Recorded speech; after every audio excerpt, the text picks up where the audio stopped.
₱5,000,000. 10 taon ng pawis at dugo ko.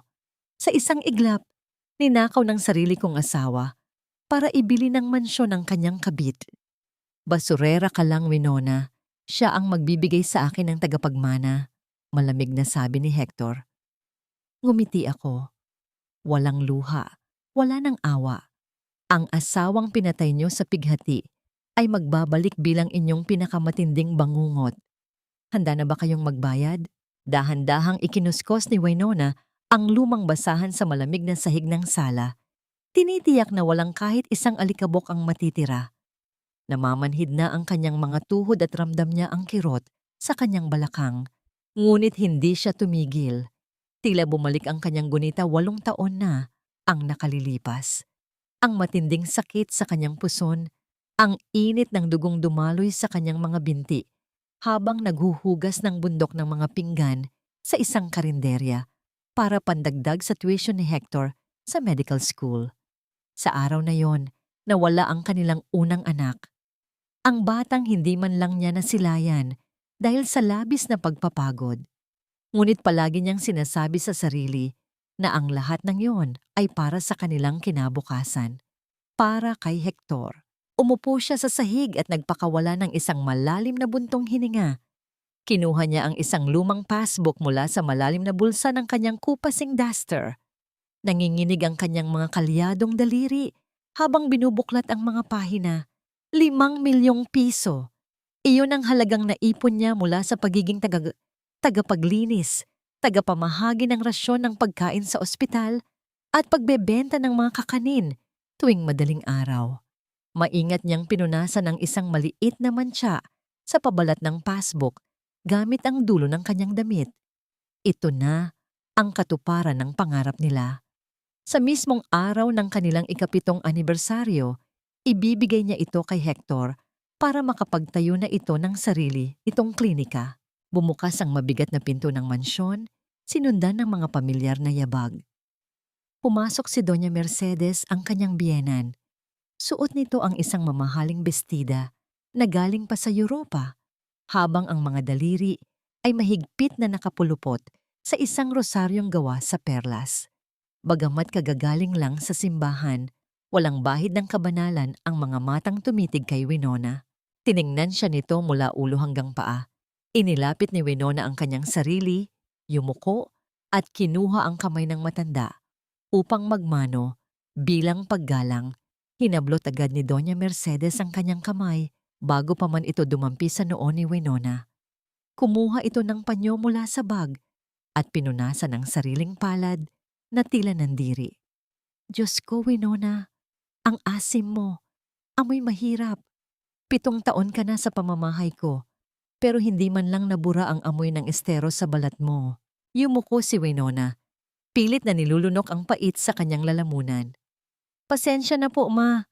Naglinis po kasi ako ng buong bahay para wala akong pakialam sa mga palusot mo. Pagputol ng matanda. Tumaas ang kilay nito habang naglalakad patungo sa magarang sopa. Gusto ko lang ipaalala sa iyo na kung hindi dahil sa anak kong si Hector, malamang nabubulok ka pa rin sa squatters area. Siya ang nagbayad ng ospital ng tatay mo bago kayo nagkahiwalay ng landas. Tandaan mo ang utang na loob mo sa pamilyang ito. Mapalad ka at kinuhang asawa ng isang sikat na military doctor, ang isang simpleng basurerang tulad mo. Kaya umayos ka. At baka dumating ang araw na magsawa ang anak ko sa isang babaeng walang kwenta at baog na katulad mo. Parang may malamig na patalim na sumaksak sa dibdib ni Winona, ngunit nasanay na siyang huwag dumaing. Ang pagiging martir ay naging ikalawang balat na niya. Opo, Ma. Tatandaan ko po. Ipaghahanda ko na po kayo ng merienda. Pagdating ng hapon, ibinuhos ni Winona ang lahat ng kanyang pagmamahal sa pagluluto ng kare-kare, ang paboritong pagkain ni Hector. Maingat niyang inilagay ang mainit na ulam sa isang malinis na Tupperware. Isinilid niya ang passbook sa kanyang lumang bag. Ito ang magiging pinakamasayang gabi ng buhay nila.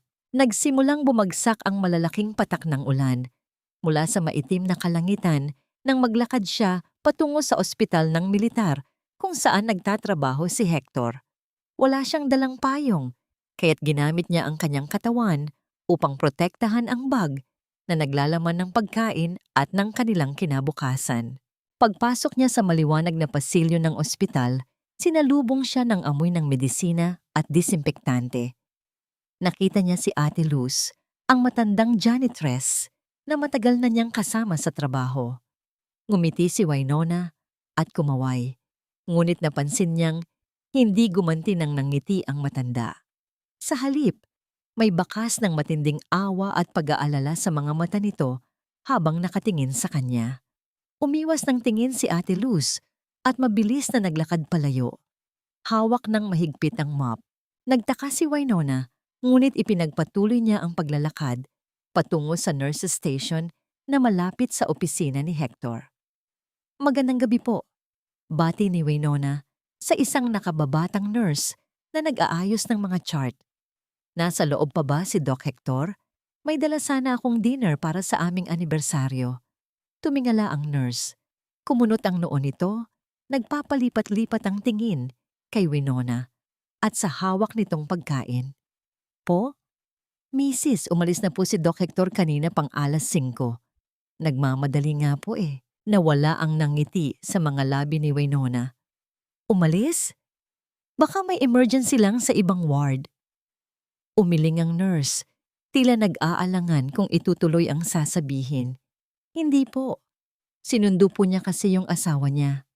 Yung magandang buntis. May check-up daw po kasi sila para sa baby, kaya absent na po sa half-day shift si Doc. Akala ko po ba kayo ang asawa?" Tila gumuho ang buong mundo ni Winona. Umiikot ang paligid at biglang nawala ng tunog ang buong ospital. Hindi siya makahinga.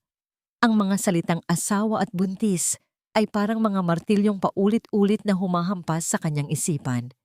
Pilit niyang pinatatag ang nanginginig niyang mga tuhod. Ngumiti siya ng pilit, kahit pakiramdam niya ay hiniwa ang kanyang lalamunan. Ganun ba? Baka kapatid niya lang yun. Sige, salamat. Iiwan ko na lang ito sa opisina niya." Naglakad siya patungo sa opisina ni Hector na tila isang kaluluwang naghahanap ng sariling katawan. Pagkapasok niya sa loob ng madilim na kwarto, binuhay niya ang ilaw. Maayos ang lahat. Ngunit may isang bagay na nakakuha ng kanyang pansin. Isang nilukot na piraso ng papel ang nag-uumapaw mula sa maliit na basurahan sa ilalim ng lamesa. Kinuha niya ito at dahan-dahang binuklat. Ito ay isang opisyal na resibo mula sa isang sikat na real estate developer. Nakasaad doon ang malaking paunang bayad para sa isang mamahaling condominium unit. Ngunit hindi ang halaga ang nagpatigil sa pagtibok ng puso ni Winona. Nakapangalan ng resibo kay Hector Valdez at sa isang babaeng nagngangalang Isabela Cortez. Nanlaki ang mga mata ni Winona. Ang petsa ng pagbabayad ay nangyari kaninang umaga. Nanginginig ang kanyang kamay na dinukot ang passbook mula sa kanyang bag. Binuksan niya ito at tiningnan ang huling transaksyon na naitala noong nagpa-update siya kanina. Ang kanyang 5 milyong piso ay na-withdraw na ng buo. Ang balanse ng 10 taong sakripisyo, dugo at namatay niyang anak ay naging 0. Sa labas ng bintana, mas lalong lumakas ang pagbagsak ng ulan. Hinahampas ang salamin na tila nagbabadya ng isang paparating na unos.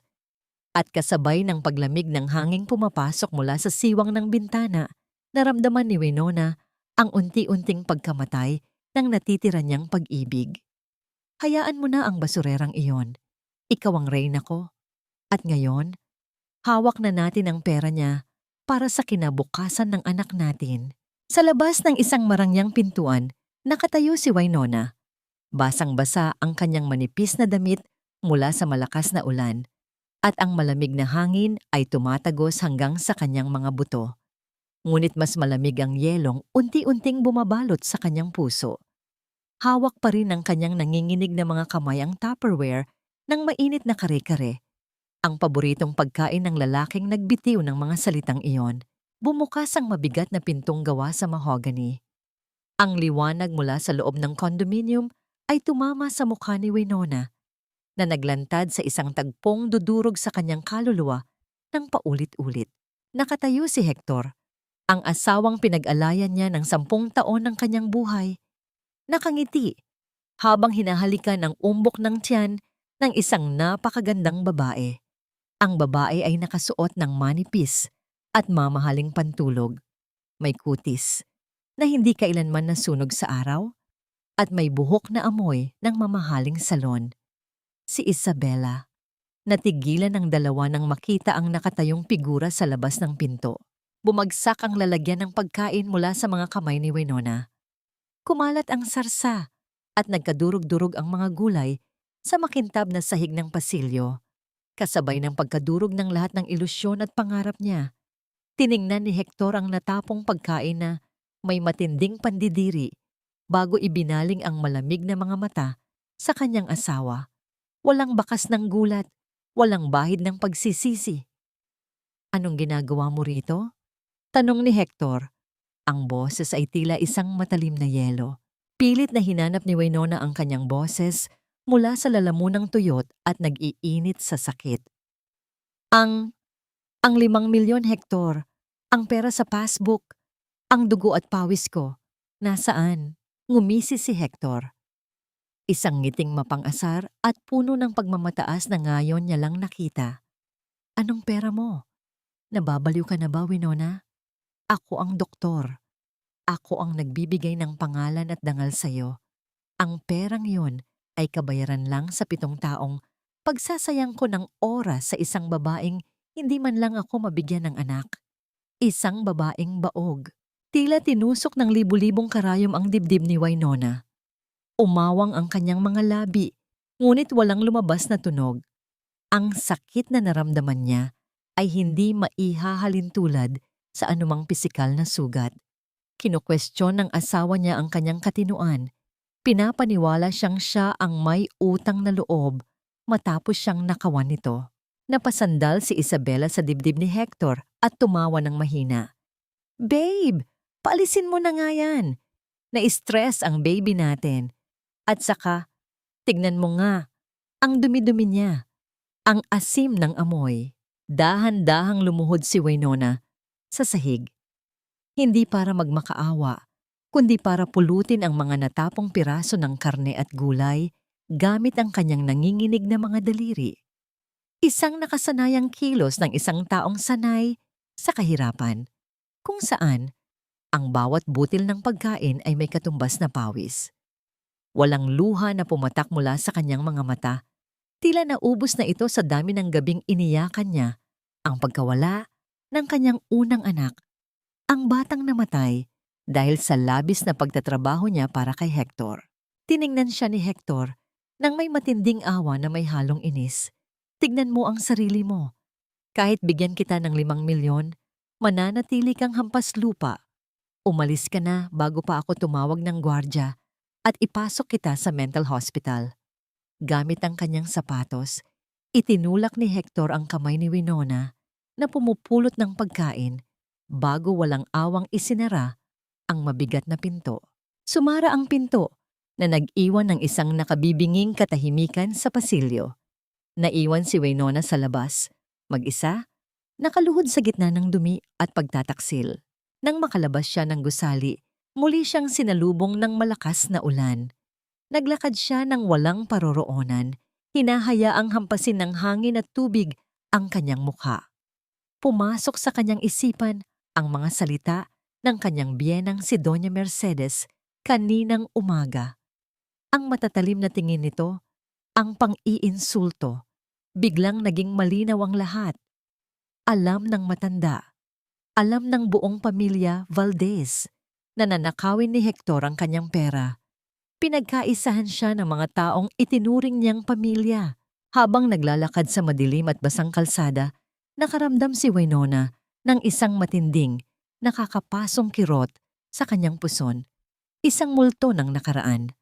Ang sakit ng pagkakunan na hindi binigyang pansin ng kanyang asawa noon.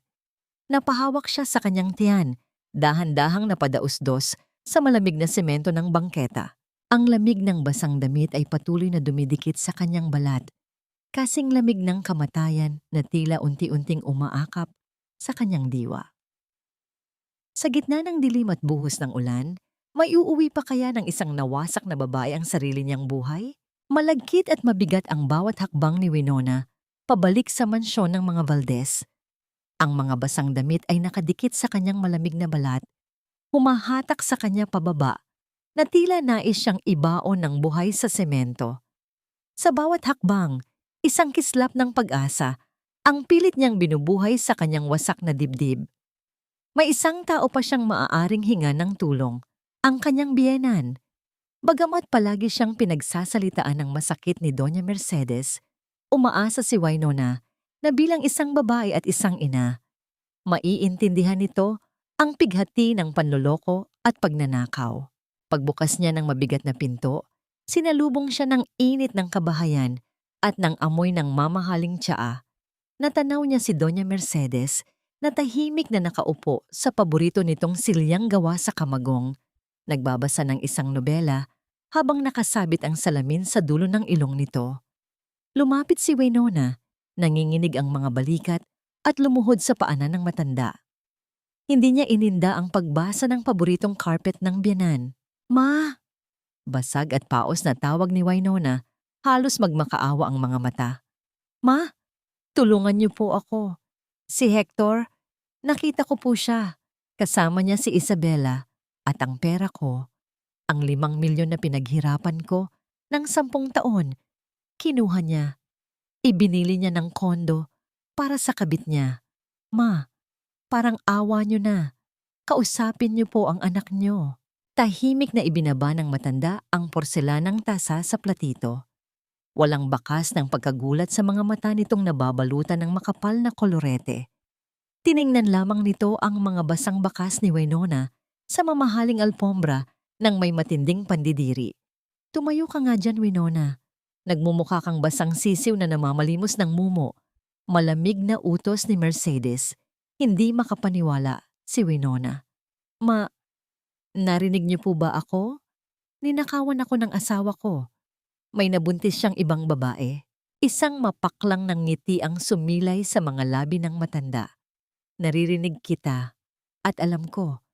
Alam ko ang tungkol kay Isabela. Alam ko rin ang tungkol sa kondo na yon." Tumingin ng diretso si Mercedes sa mga mata ni Winona na ngayon ay nanlalaki sa matinding pagkabigla. "Sa katunayan, ako pa nga ang nagturo kay Hector kung paano ilipat ang pera mo mula sa bangko mo papunta sa isang offshore account para hindi mo matunton." Tila tumigil ang pag-ikot ng mundo ni Winona. Ang mga salita ay tila malalaking bato na sunod-sunod na ibinabagsak sa kanyang ulo. Wala siyang makapitan. Ipinagpatuloy ng matanda ang kanyang pananalita na parang nagtuturo lamang ng leksyon sa isang mangmang na bata.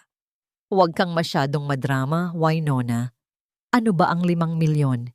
Barya lang yan kumpara sa reputasyon ng pamilya Valdez. Ang pamilya ni na Isabela ay may-ari ng pinakamalaking kumpanya ng mga medical supplies sa bansa. Malaki ang maitutulong nila sa promosyon ni Hector. At higit sa lahat, kaya niyang bigyan ng tagapagmana ang pamilyang ito. Isang bagay na kailanman ay hindi mo nagawa dahil sa pagiging tuyot mong babae." "Pero asawa niya ako." Lumuluhang bulong ni Winona. Hindi na alam kung saan kukuha ng lakas upang ipagtanggol ang sarili. "Pinaglingkuran ko kayo. Ibinigay ko ang lahat." Tumayo si Doña Mercedes at tiningnan siya mula sa itaas, puno ng awtoridad at kasamaan. "Eksakto. Pinaglingkuran mo kami dahil iyan ang utang na loob mo. Pinulot ka namin mula sa putikan. Ngayon, kung may natitira ka pang hiya at pagpapahalaga sa pamilyang ito, mananahimik ka. Hindi ka gagawa ng anumang iskandalo na sisira sa pangalan namin. Tatanggapin mo si Isabela bilang bahagi ng buhay ni Hector. Kung gusto mong manatili sa bahay na ito at patuloy na kumain mula sa aming hapag, magiging bulag, pipi at bingi ka." Hindi na naghintay ng sagot ang matanda. Tinalikuran nito ang nakaluhod na manugang at naglakad patungo sa hagdanan. Bago umakyat, inabot ni Mercedes ang switch sa dingding. Pinatay nito ang pangunahing ilaw sa sala, iniiwan si Winona sa isang nakabibinging kadiliman. At siguraduhin mong malinis ang carpet na yan bago ako gumising bukas. Tuluyang naglaho ang anino ng matanda. Sa gitna ng madilim at malamig na sala, nanatiling nakaluhod si Winona. Unti-unting natuyo ang mga luha sa kanyang mga pisngi. Ang sakit at pagmamakaawa sa kanyang dibdib ay tila mga basang kahoy na naubos na ng apoy. Nag-iwan lamang ng itim at malamig na abo.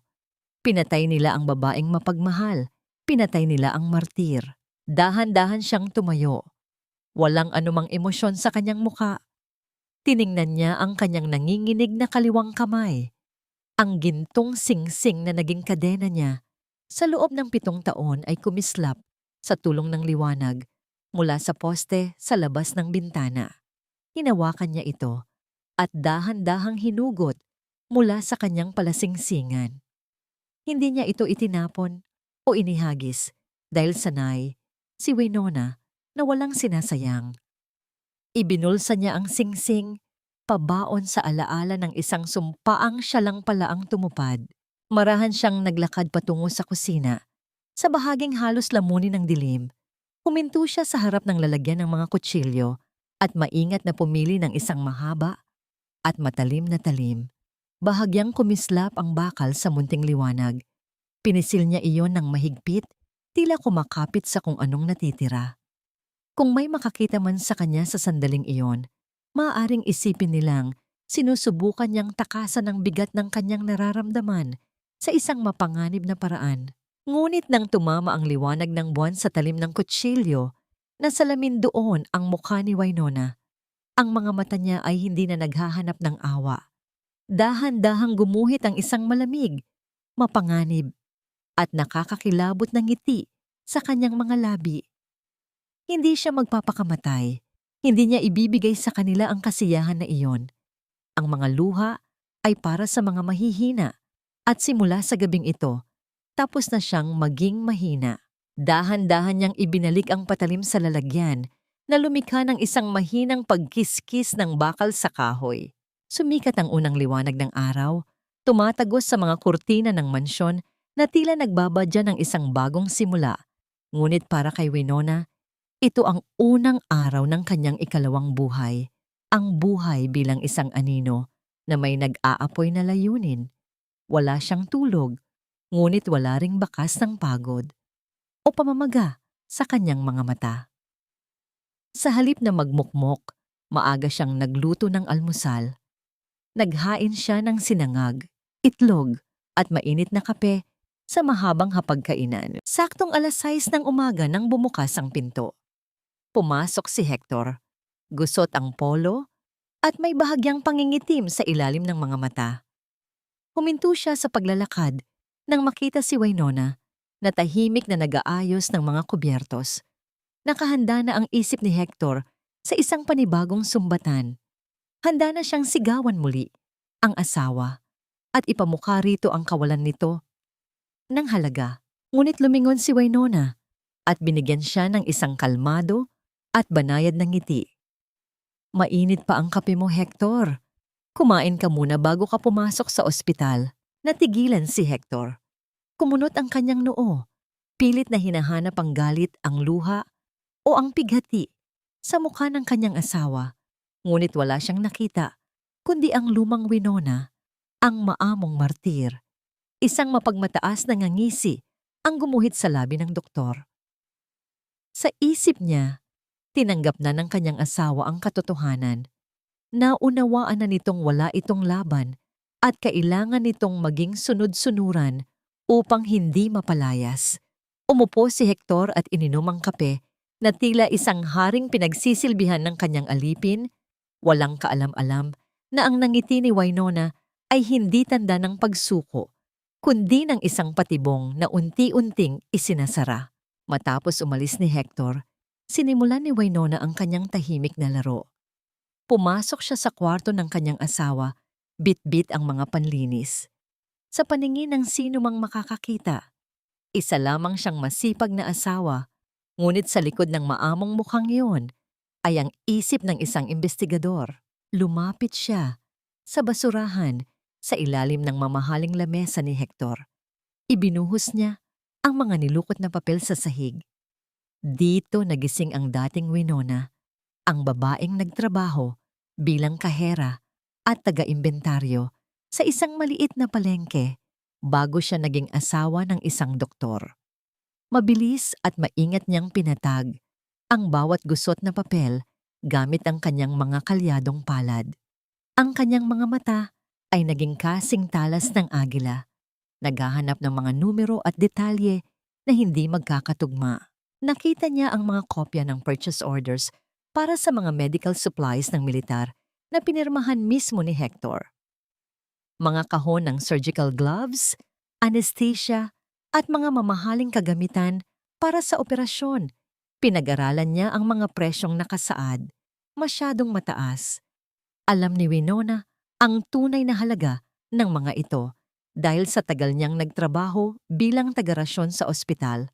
Doble, kung minsan ay triple, ang presyong nakalagay sa resibo kumpara sa aktwal na halaga sa merkado. Ninanakawan ng kanyang asawa hindi lang siya, kundi pati na rin ang militar.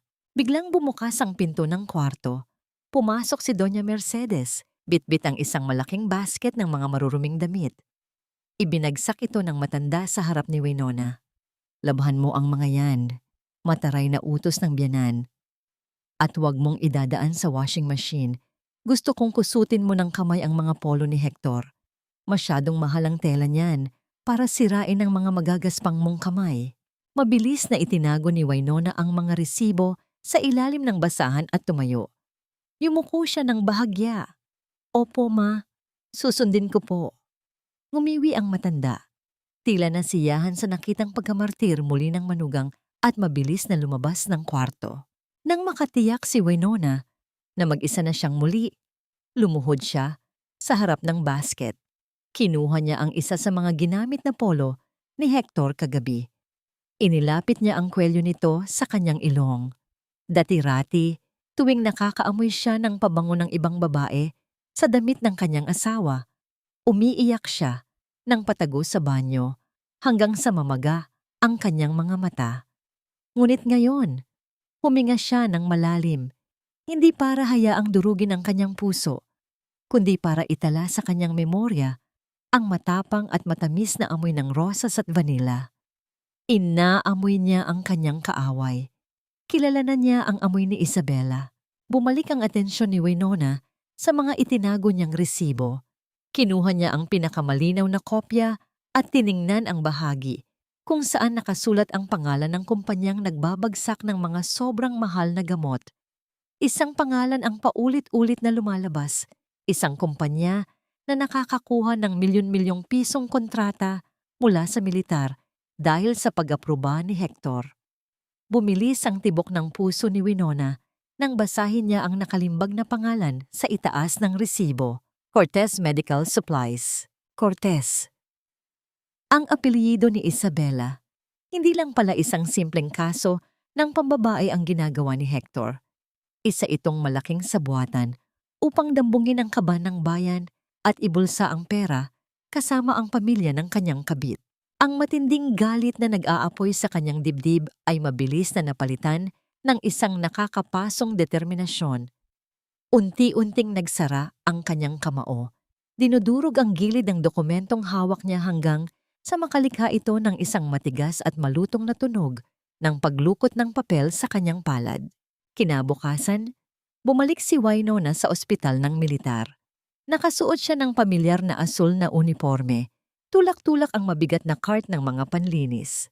Sa paningin ng mga doktor at nurse, siya ang parehong Winona, ang asawang matiyagang naghihintay at nagpapakaalipin para kay Dr. Hector Valdez.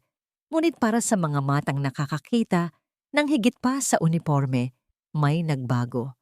Wala na ang bahagyang pagkakuba ng kanyang mga balikat at ang kanyang mga hakbang ay may dalang tahimik ngunit matibay na layunin. Habang nililinis niya ang pasilyo malapit sa pharmacy, lumapit sa kanya si Ate Luz. Bit-bit ng matandang janitress ang isang balde ng tubig at mop.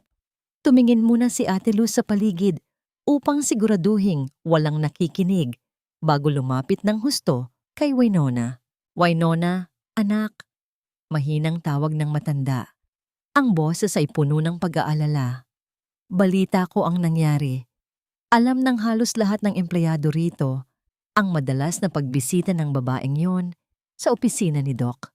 Pasensya ka na at wala kaming nagawa. Natatakot kaming mawalan ng trabaho. Tumigil si Winona sa pagpupunas ng dingding. Tiningnan niya ang matanda. Hindi nang may galit, kundi nang may pag-unawa. Alam niya kung gaano kahirap ang maging isang hamak na manggagawa na walang laban sa mga nakakataas. Ngumiti siya at dahan-dahang hinawakan ang magaspang na kamay ni Ate Luz. Naiintindihan ko po, Ate Luz. Huwag po kayong mag-alala. Malumanay na sagot ni Winona.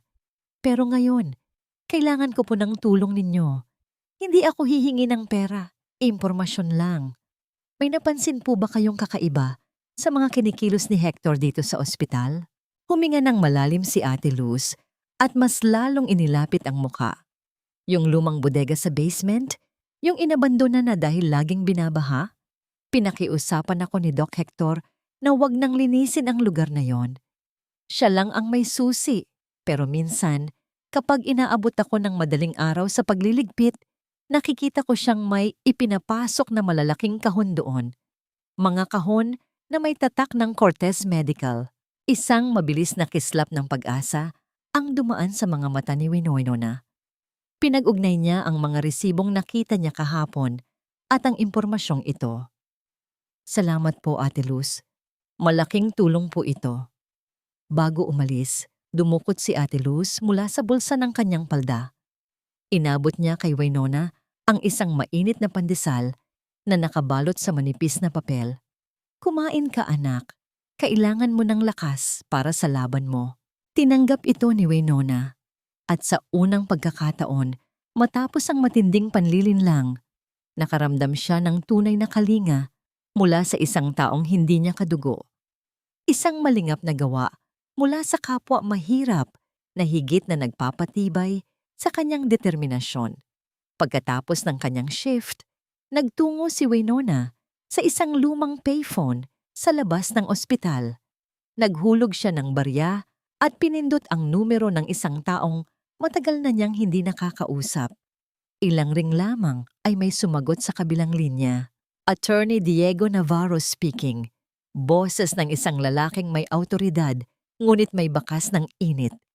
Diego, panimula ni Winona. Pinipigilan ang anumang panginginig sa kanyang boses. Si Winona ito. Katahimikan ang namayani sa kabilang linya sa loob ng ilang segundo. Nang muling magsalita si Diego, puno ito ng pag-aalala. Winona, kumusta ka na? 7 taon na mula nang huli tayong magkausap. Anong nangyari? Hindi na nagpaligoy-ligoy pa si Winona. Walang luha, walang mahabang kwento ng pagdurusa. Kailangan ko ng abogado, Diego. Gusto kong makulong si Hector at mabawi ang perang ninakaw niya sa akin. May mga hawak akong resibo na nagpapatunay na naglalabas siya ng pondo ng militar para bumili ng overpriced na kagamitan mula sa kumpanya ng kabit niya. Naramdaman ni Winona ang pag-iba ng timpla ng boses ni Diego. Mula sa pagiging kaibigan, naging seryoso itong professional. Kung totoo yan, Winona, malaking kaso ito. Treason at plunder sa ilalim ng military court. Pero hindi sapat ang mga resibo na galing sa basurahan. Kailangan natin ng aktwal na ebidensya. Mga ninakaw na gamot o ang master ledger ng kanyang mga transaksyon. Delikado ang ginagawa mo. Alam ko kung saan niya itinatago ang mga gamot. Mabilis na sagot ni Winona. Ako na ang kukuha ng ebidensya. Ihanda mo lang ang kaso. Ibinaba niya ang telepono bago pa man makapagprotesta si Diego. Kailangan niyang kumilos ng mabilis. Sumapit ang gabi. Nang tuluyan ng tahimik ang pasilyo ng ospital, palihim na bumaba si Winona patungo sa basement. Malamig at amoy-amag ang hangin sa ibaba. Ang mga ilaw ay aandap-andap, nagbibigay ng nakakakilabot na anino sa mga haligi. Ginamit niya ang lumang master key na palihim na ibinigay sa kanya ni Ate Luz kanina. Inilapat niya ang susi sa kalawanging seradura ng inabando ng bodega. Kinailangan niyang ibuhos ang buong lakas upang maipihit ito. Nang bumukas ang mabigat na pinto, sinalubong siya ng isang tanawin na nagpakumpirma sa lahat ng kanyang hinala. Ang malawak na kwarto ay puno ng matataas na salansan ng mga kahon na naglalaman ng mga mamahaling oxygen tanks, surgical tools, at mga kahon ng gamot. Lahat ay pag-aari ng militar, ngunit handang ibenta sa black market. Nagsimulang maglabas ng maliit na kamera si Winona mula sa kanyang bulsa.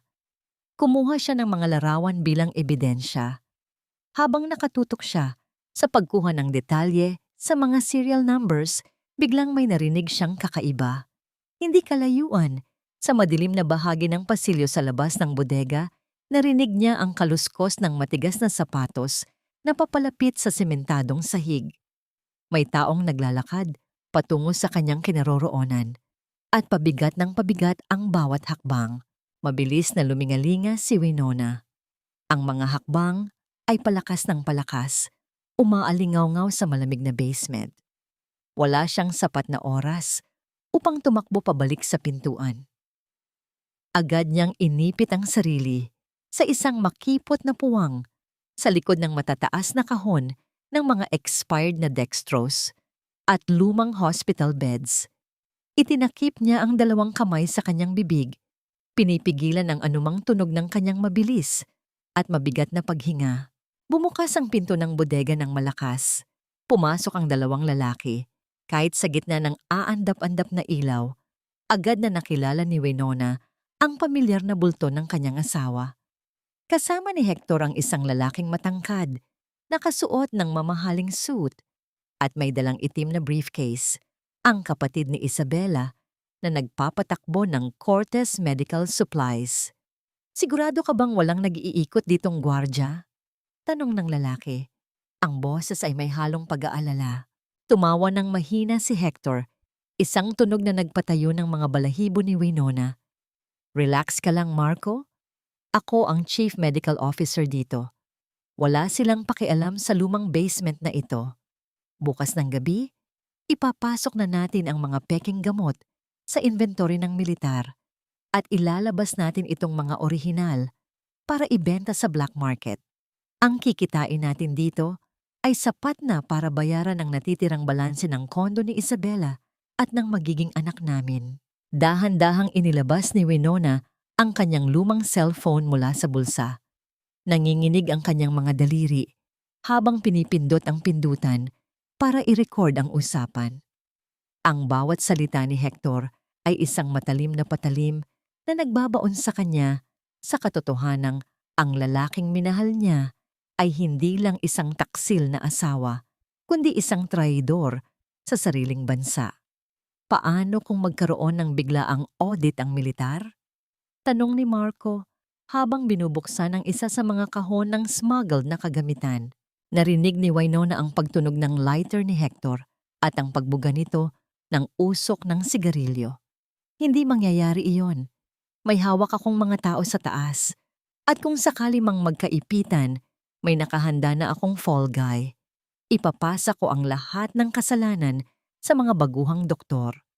Madaling palusutin yon, lalo na't nakapangalan ng ilang dokumento sa asawa kong si Winona. Isang utos ko lang, aakuin ng basurerang yon ang lahat dahil sa utang na loob. Napakagat si Winona sa kanyang ibabang labi hanggang sa malalasahan niya ang pait ng sariling dugo. Ang plano nitong gawin siyang pain ay nagpasiklab ng matinding puot sa kanyang dibdib.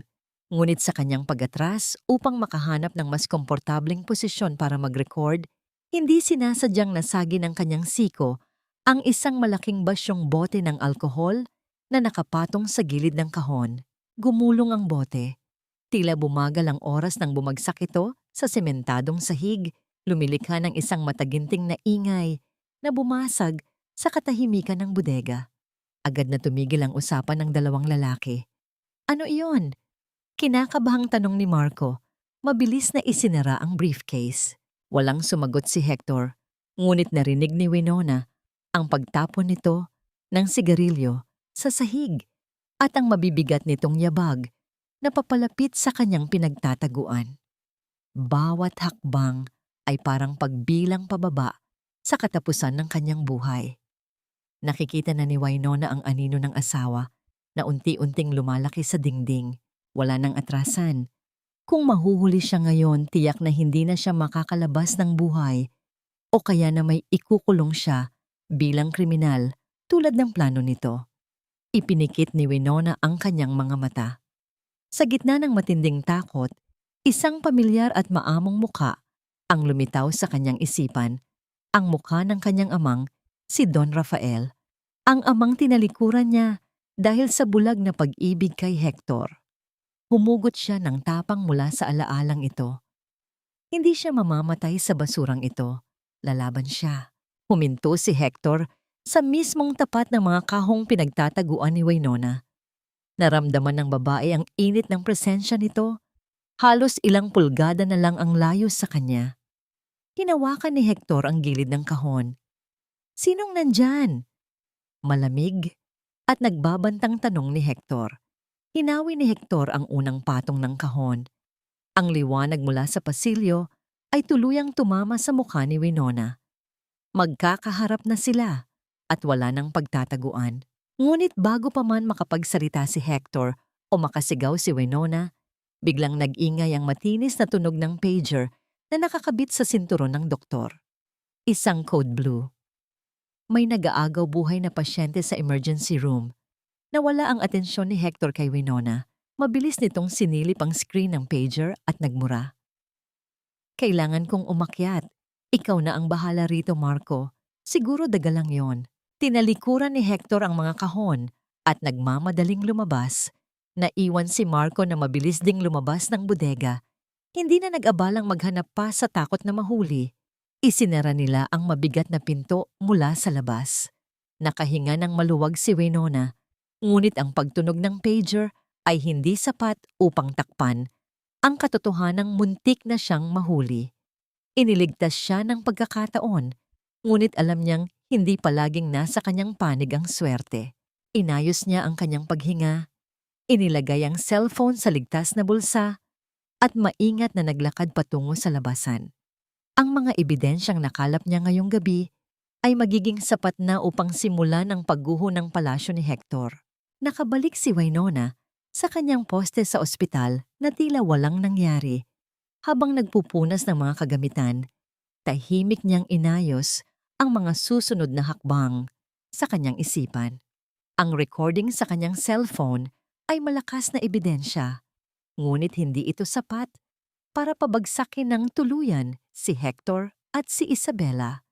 Kailangan niyang wasakin ang tiwala ng dalawa sa isa't isa bago niya ibagsak ang huling hatol. Kailangan niyang ipakita sa kabit na ang haring pinili nito ay nakatayo sa isang palasyong buhangin. Matapos ang kanyang shift, nagtungo si Winona sa isang maliit at tagong internet cafe. Ginamit niya ang lumang laptop sa sulok, sinisiguro na walang makakakita sa screen. Madali siyang nakapasok sa personal email account ni Hector. Bilang asawa na madalas inuutusang mag-ayos ng mga dokumento, matagal na niyang kabisado ang mga password nito. Isang kaalaman na dati tanda ng kanyang pagiging alipin, ngunit ngayon ay naging pinakamatalas niyang sandata. Nag-type si Winona ng isang peking email mula sa isang kilalang bangko. Ipinadala ito sa account ni Hector at nag-iwan din ng kopya sa drop folder. Ang mensahe ay formal, mahigpit at nagbabanta. Babala sa huling pagbabayad.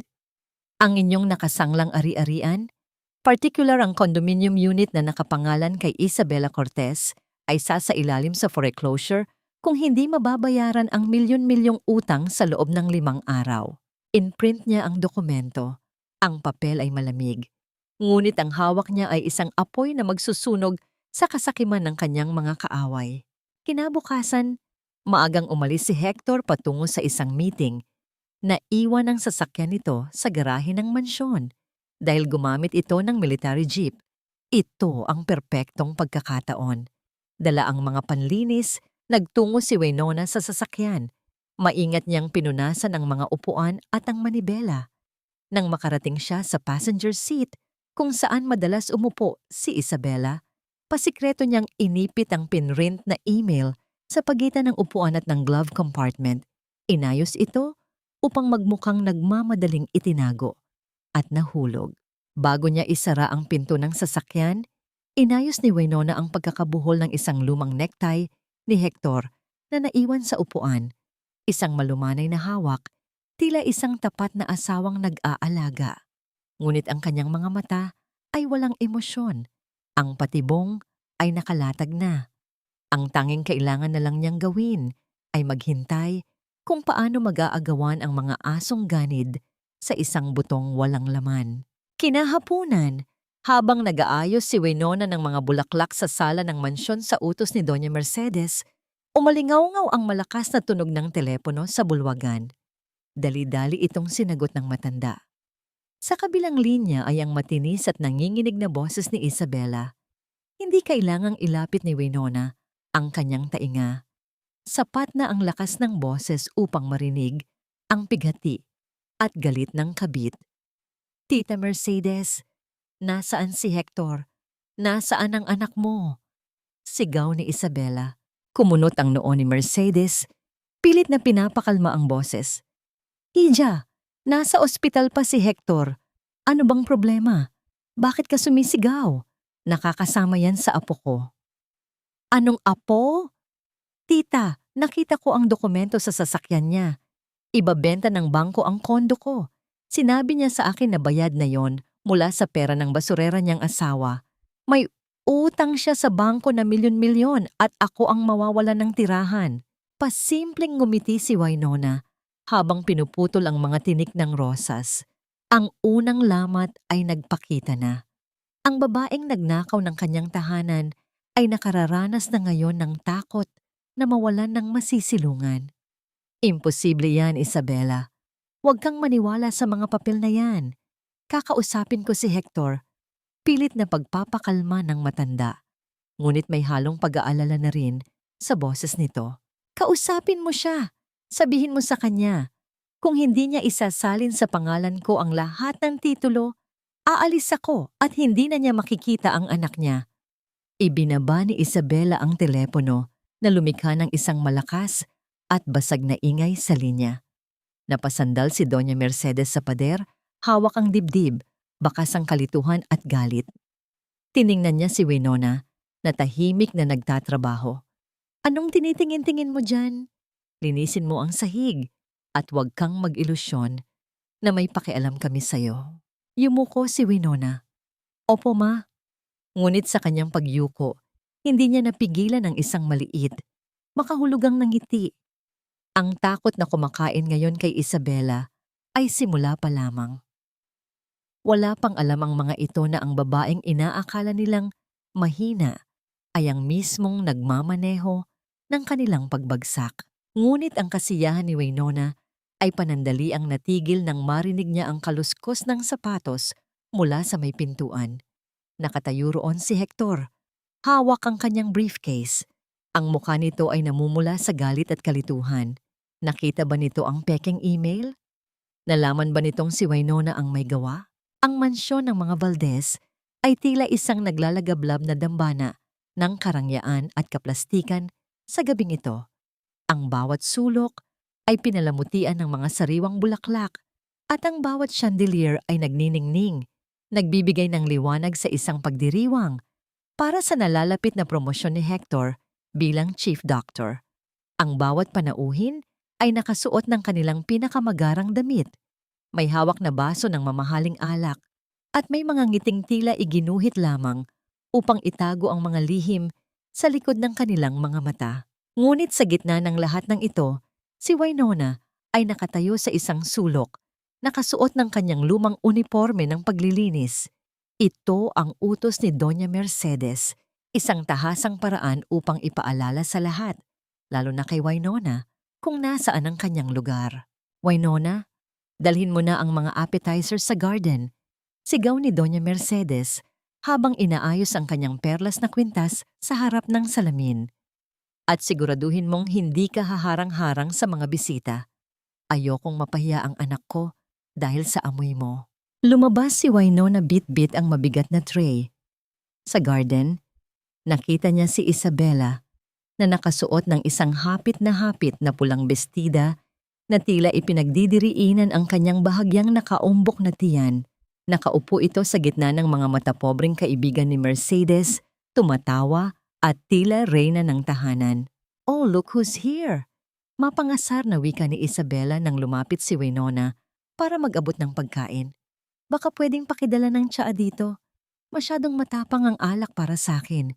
Baka makasama sa baby namin ni Hector." Tumawa ang mga kababaihan sa paligid. Isa sa kanila ang bumulong. Sapat na para marinig ni Winona. Kawawa naman. 7 taon ng asawa, pero mukhang katulong pa rin. Tama lang napalitan ng masariwa at fertile. Nanatiling nakayuko si Winona. Ang kanyang mga mata ay nakapako sa tray. Ang bawat salita ay tila isang hagupit. Ngunit hindi siya nagpakita ng anumang emosyon. Sa loob niya, unti-unti niyang binibilang ang bawat insulto, idinaragdag sa listahan ng mga utang na malapit na niyang paningilin. Maya-maya pa, dumating ang isa sa mga inaabangang panauhin, si Attorney Diego Navarro. Sa kanyang pagpasok, tila tumigil ang ingay ng paligid para kay Winona. Nakasuot ito ng isang seryosong itim na suit. Ang kanyang mga mata ay matalim at tila nakakakita ng katotohanan sa likod ng bawat maskara. Bilang matalik na kaibigan ng pamilya Valdez noong kolehiyo, mainit siyang tinanggap ni na Hector at Mercedes. Ngunit nang magtama ang mga mata ni na Diego at Winona, naramdaman ng babae ang isang matinding bigat ng paggalang at lungkot mula sa lalaki. Hindi ito ang tingin ng isang amo sa kanyang katulong, kundi ang tingin ng isang kakampi sa isang sundalong sugatan. Nagsimula ang hapunan sa mahabang lamesang gawa sa kamagok. Si Winona ay abala sa pagsasali ng alak at pag-aabot ng mga plato. Sa bawat pagkakataon, hindi pinalalagpas ni Mercedes ang pagkakataong hiyain siya. "Pasensya na kayo sa aming special helper ngayong gabi," wika ni Mercedes habang nakatingin kay Winona. "Masyado kasing tuyot ang lupa. Kahit anong dilig ay walang tumutubo. Kaya sa paglilinis na lang siya bumabawi." Nagkaroon ng mahinang tawanan sa hapag. Si Hector ay nanatiling tahimik, ni hindi tinatapunan ng tingin ng kanyang asawa. Tila nahihiya siyang aminin na ang babaeng nagsisilbi ay ang asawa niyang pinangakuan niya ng habambuhay na pag-ibig. Habang naglalakad si Winona sa likod ni Diego upang salinan ito ng alak, naramdaman niya ang isang bahagyang pagtabig ng lalaki sa kanyang apron. Isang maliit at matigas na bagay ang dahan-dahang idiniin ni Diego sa bulsa ng kanyang uniforme. Tumigil ang paghinga ni Winona sa loob ng isang segundo. Ito na ang USB flash drive na naglalaman ng mga bank codes, ang susi para mabuksan ang mga tagong yaman ni Hector at mabawi ang kanyang ninakaw na 5 milyon. Nang mag-angat siya ng tingin, nakita niya ang bahagyang pagtango ni Diego. Isang tahimik na komunikasyon na walang sino mang nakapansin.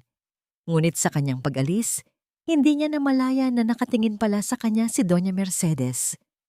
Ang matanda ay may matalas na kutob at nakita nito ang bahagyang panginginig ng mga kamay ni Winona. "Winona!" Malakas na tawag ni Mercedes na nagpatigil sa lahat ng usapan sa hapag. "Bakit parang balisa ka? May itinatago ka ba?" Mabilis na ibinulsa ni Winona ang kanyang kamay. Mahigpit na hinawakan ang USB. "Wala po ma, pagod lang po siguro." Tumayo si Mercedes at lumapit sa kanya. Ang tunog ng mga takong nito sa sahig ay tila isang babala. "Huwag mo akong mama, Winona, hindi tayo magkadugo." Mabilis na hinablot ni Mercedes ang braso ni Winona. Ang mga kuko nito ay bumaon sa manipis na balat ng babae. "Anong itinatago mo sa palad mo? Ipakita mo sa akin." Nanlamig ang buong katawan ni Winona. Nararamdaman niya ang mga mata ni Hector, ni Isabela at ni Diego na nakatuon sa kanya. Ang lahat ng kanyang pinagplanuhan ay maaaring gumuho sa isang segundo kung makikita ng matanda ang hawak niya. Nanigas ang buong katawan ni Waynona habang nararamdaman ang matutulis na kuko ni Doña Mercedes na bumaon sa kanyang balat. Ang USB sa loob ng kanyang palad ay tila nagbabaga, humihiling na huwag matuklasan sa isang iglap bago pa man tuluyang mabuksan ng matanda ang kanyang kamao. Mabilis na idinaan ni Waynona ang kanyang kabilang kamay sa bulsa ng kanyang apron at naglabas ng isang gusot na piraso ng balat ng sibuyas at isang maliit na listahan ng bibilhin sa palengke. Binuksan ni Waynona ang kanyang kamay, inilalahad ang balat ng sibuyas. Ito po, ma. Pasensya na po. Nakalimutan ko pong itapon kanina habang naghahanda sa kusina. Ito po ang listahan ng mga kailangang bilhin bukas para sa almusal. Tumingin si Doña Mercedes sa balat ng sibuyas nang may matinding pandidiri. Tila ba isa itong lason na dumi sa kanyang malinis na kamay. Mabilis niyang binitawan ang braso ni Winona at kumuha muli ng panyo upang punasan ang kanyang mga daliri. Kadiri ka talaga, Winona. Napakaburara mo. Umalis ka na sa harap ko at tapusin mo ang trabaho mo sa kusina bago pa kita ipakaladkad sa labas. Yumuko si Winona, lihim na nagpapakawala ng isang malalim na buntong hininga. Naramdaman niya ang matalim na tingin ni Diego mula sa kabilang dulo ng hapag, isang tingin na nag-uutos sa kanya na mag-ingat. Mabilis siyang tumalikod at naglakad patungo sa kusina. Ang bawat yabag niya ay tila isang panalangin ng pasasalamat. Lumipas ang mga oras. Ang ingay ng tawanan at tunog ng mga basong nagkikiskisan ay unti-unting napalitan ng katahimikan ng malalim na gabi. Ang mansyon ay balot na ng dilim, maliban sa ilang ilaw sa pasilyo na nagbibigay ng mahahabang anino sa dingding. 3:00 na ng madaling araw. Ito ang oras kung kailan ang lahat ay mahimbing na ang tulog, kabilang na si Hector na amoy alak at pagod mula sa selebrasyon. Dahan-dahang lumabas si Waynona mula sa kanyang maliit na kwarto sa gilid ng kusina. Hawak niya ang USB sa kanyang nanlalamig na kamay. Naglakad siya ng walang sapin sa paa upang hindi lumikha ng anumang tunog sa makintab na sahig. Narating niya ang pinto ng study room ni Hector. Maingat niya itong pinihit. Ang kalawanging tunog ng seradura ay tila isang malakas na sigaw sa katahimikan ng gabi. Kaya't napahinto siya ng ilang segundo, naghihintay kung may magigising. Nang makapasok siya, sinalubong siya ng amoy ng mamahaling tabako at lumang libro. Agad siyang naupo sa harap ng laptop ni Hector. Isinalpak niya ang USB. Ang asul na ilaw mula sa screen ay tumama sa kanyang mukha. Nagbibigay ng isang nakakakilabot na anyo sa kanyang mga mata. Mabilis niyang itinatype ang mga codes na ibinigay ni Diego. Sa bawat folder na binubuksan niya, tila binubuksan din ang mga sugat ng kanyang nakaraan. Ngunit huminto ang kanyang mundo nang makita ang isang folder na may pamagat na Isabella Baby Fund. Nanginginig ang mga daliri ni Waynona habang binubuksan ng file. Doon niya nakita ang lahat. Ang kanyang 5 milyong piso ay hindi lang basta kinuha. Ito ay hinati-hati at inilaan para sa lahat ng luho ng kabit. May nakalaan para sa panganganak sa pinakamahal na ospital, para sa mga gamit ng bata na galing pa sa ibang bansa, at para sa isang savings account na pangalan na ni Isabella ang nakalagay. Isang mainit na luha ang pumatak mula sa mga mata ni Waynona. Bumagsak sa kanyang kamay na nakahawak sa mouse. Naalala niya ang sarili niyang anak, ang sanggol na nawala sa kanya dahil wala silang perang pambayad sa maayos na ospital noon, dahil ang bawat sentimo nila ay ginamit para sa pag-aaral ni Hector. Ang perang yon ay dugo ng kanyang anak, ngunit ngayon, ginagamit ito ni Hector upang buuin ang pamilyang matagal na niyang pinangarap kasama ang ibang babae. "Hayop ka, Hector!" Mahinang bulong ni Winona. Ang boses ay puno ng pait at puot. "Ang perang ito ay hindi sa inyo. Hindi ko hahayaang maging masaya kayo gamit ang buhay na ninakaw niyo sa akin. Mabilis niyang sinimulan ang pag-download ng lahat ng ebidensya, ang mga ledger ng pagnanakaw sa militar, ang mga offshore accounts, at ang mga dokumentong nagpapatunay ng sabwatan ni Hector at ng mga Cortez. Ang progress bar sa screen ay tila usad pagong. Bawat porsyento ay tila 1 taon ng paghihintay. 70, 80, 70%. Biglang narinig ni Winona ang isang mahinang kaluskos mula sa labas ng pinto. Ang tunog ng mga yabag ay papalapit.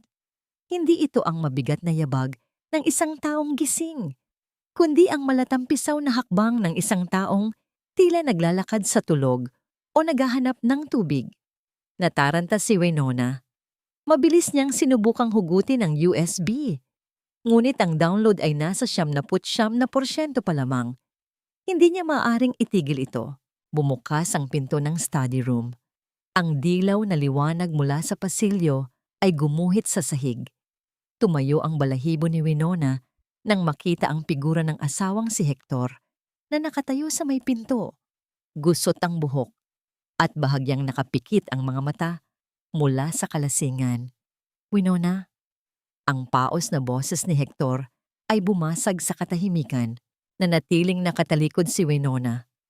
Ang kanyang puso ay tila isang ibon na nagpupumiglas sa loob ng hawla. Ang asul na ilaw mula sa laptop ay malinaw na tumatama sa kanyang mukha. Inilalantad ang kanyang ginagawa sa gitna ng kadiliman. Tila huminto ang pagtibok ng puso ni Winona habang ang huling 1% ng download ay dahan-dahang gumagalaw sa screen.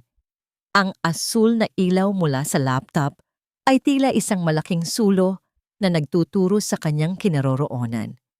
Sa isang mabilis at desperadong hakbang, bago pa man tuluyang makalapit si Hector, mabilis na iginalaw ni Winona ang kanyang daliri sa touchpad at isinara ang screen, kasabay ng mahinang tunog ng paglapat ng takip ng laptop sa base nito. Hinarap niya si Hector ng may kalmadong mukha, kahit na sa loob niya ay tila may 1,000 tambol na nagkakariba sa bilis ng kanyang tibok ng puso. Hector! Malumanay na tawag ni Winona. Ang boses ay sapat na upang hindi magising ang buong bahay. Pasensya na. Hindi kasi ako makatulog. Naisip ko kasing maghanap ng bagong recipe ng panghimagas online. Gusto ko sanang sorpresahin ka mamaya sa selebrasyon ng promotion mo. Alam mo naman, paborito mo ang leche flan na may kakaibang twist. Huminto si Hector sa gilid ng lamesa, sumasandal habang pilit na ibinubukas ang mga matang namumula sa alak. Isang mapang-asar na tawa ang kumawala sa kanyang lalamunan. Recipe? Sa ganitong oras? Napakababaw mo talaga, Winona. Kahit kailan, ang utak mo ay hindi lumalayo sa kusina. Inabot ni Hector ang mukha ni Winona. Hinawakan ng kanyang baba nang may halong pagmamaliit. Masyado kang tapat, masyadong masunurin, at masyadong tanga. Pero sige, gawin mo ang gusto mo. Basta siguraduhin mong hindi ka magpapahiya sa akin mamaya sa harap ng mga general. Ang tagumpay ko ay tagumpay ng pamilya Valdez, hindi ng isang hamak na tagapagluto na katulad mo. Binitawan ni Hector ang kanyang mukha ng may kabigatan at dahan-dahang lumabas ng kwarto, muling bumabalik sa kanyang mahimbing na tulog. Nang marinig ni Winona ang pagsara ng pinto ng kanilang kwarto, doon lamang siya nakahinga ng malalim. Dahan-dahan niyang hinugot ang USB mula sa laptop. Hawak na niya ang lahat. Hawak na niya ang mitya ng pagsabog na wawasak sa mundong binuo ni na Hector at Isabela. Sumapit ang umaga ng pinakahihintay na promosyon. Ang buong mansyon ay tila isang abalang pugad ng mga bubuyog. Si Doña Mercedes ay walang tigil sa pagbibigay ng utos sa mga katulong, habang si Hector ay abala sa pag-aayos ng kanyang sarili. Winona, nasaan na ang uniforme ni Hector? Sigaw ni Mercedes mula sa itaas. Siguraduhin mong walang kahit isang gusot iyan. Ang bawat medalya ay dapat kumikinang. Pumasok si Winona sa kwarto, dala ang plansadong uniforme ng asawa. Maingat niya itong inilapag sa kama. Habang nakatalikod ang lahat, Hinawakan ni Winona ang bawat medalya sa dibdib ng uniforme. Ang mga gintong ito na sumisimbolo sa karangalan ay tila naging madumi sa kanyang paningin. Alam niyang sa likod ng bawat medalyang iyon ay ang mga ninakaw na gamot, ang mga sundalong hindi nagamot, at ang dugong dumanak mula sa kanyang sariling matris. Huling araw na ito, Hector. Bulong ni Winona sa kanyang isipan habang maingat na pinupunasan ang huling medalya.